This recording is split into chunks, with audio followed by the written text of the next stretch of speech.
Right, so this is quite possibly one of the most recognisable rocker covers in the world. This is off a 4-pot 16 valve Sierra Cosworth engine.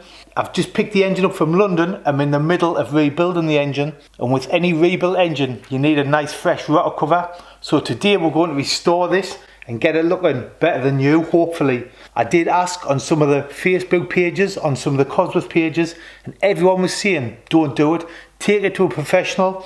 Well, I have a fella in a garage and I think I can get this looking mint.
So that is the rotor cover done. Now, as I mentioned, when I said I was doing this myself on Facebook, on the Cosworth pages, I did get quite a bit of pushback. A lot of people were saying take it to a professional, but this cost me 20 quid in materials and I think it came out spot on. If you enjoyed the video, give it a thumbs up and subscribe to see more Cosworth content, and I'll see you on the next one. Cheers.